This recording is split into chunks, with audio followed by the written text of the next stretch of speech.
یہ جو کمنٹ آیا ہے یہ اس میں پیشنٹ نے وہ سمٹمز ڈسکرائب کیے ہیں جو شیاٹکا کے اینڈ سٹیج پہ ہوتے ہیں. ان کو پریونٹ کرنے کے لیے ہم مریض سے کہتے ہیں کہ آپ ٹائم پہ آپریشن کرا لیں. مریض اس پہ کہہ رہے ہیں کہ ان کے پیشاب اور پخانے پر کنٹرول ختم ہو گیا, اس کا پتہ نہیں چلتا اور پچھلے 7 سال سے ایسا ہے. آپ یہ پوچھ رہے ہیں کہ کیا یہ قابل علاج ہے؟ پہلے تو یہ سمجھیں کہ بیماری کیا ہے.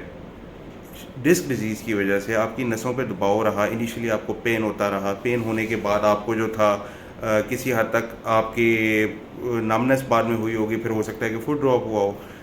آپ نے ان چیزوں کو اگنور کیا, آپ نے کہا کہ جی چیزیں ٹھیک ہو گئی ہیں, پین صحیح ہو گیا. جب پین صحیح ہوتا ہے تو مریض سمجھتا ہے کہ چیزیں ٹھیک ہو گئی ہیں, حالانکہ ایسے نہیں ہوتا.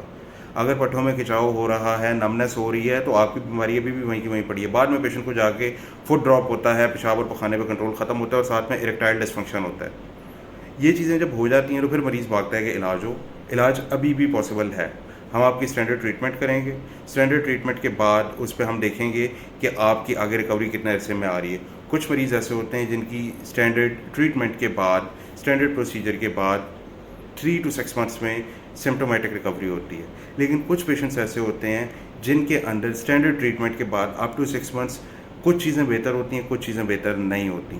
تو ان پیشنٹس میں پھر آلٹرنیٹ ٹریٹمنٹ میتھڈز ہمارے پاس اویلیبل ہیں. جیسے اریکٹائل ڈسفنکشن اگر پیشنٹ ایڈریس کرنا چاہ رہا ہے تو اس کے لیے امپلانٹس اویلیبل ہیں. اگر پیشنٹ کو جو ہے یورن اور فیکل انکانٹیننس ہے, پیشاب پخانے پہ کنٹرول نہیں ہے, تو اس کے لیے ہمارے پاس نیورو اسٹیمولیشن ڈیوائسز موجود ہیں. اس کے علاوہ پیشنٹ کو اگر کوئی مزید اس میں مسائل آ رہے ہیں, فٹ ڈراپ اس کا ٹھیک نہیں ہو رہا, تو اس کو بھی ہم سیپریٹ پروسیجر میں ایڈریس کر سکتے ہیں. لیکن انیشیلی پیشنٹس میں یہ کرنا, پہلے پروسیجر کے بعد 3 to 6 months تک ہم نے دیکھنا ہوتا ہے, اور up to 70 to 90% of the patients کو پہلے پروسیجر کے بعد ہی بہت ریلیف آ جاتا ہے اور وہ ٹھیک ہو جاتے ہیں. ایسے پیشنٹس کی ویڈیوز میں پوسٹ کرتا رہتا ہوں. آپ میرے ٹک ٹاک اکاؤنٹ پہ جا کے دیکھیں, میرے یوٹیوب چینل پہ دیکھیں, میرے فیس بک پہ جا کے دیکھیں, آپ کو ان کی ویڈیوز ملیں گی کہ وہ کس کنڈیشن پہ میرے پاس آئے تھے اور بعد میں کیسے ٹھیک ہوئے تھے. تو مزید آپ کا کوئی سوال ہے تو پلیز اس پہ کمنٹ کریں. I would like to get back to you.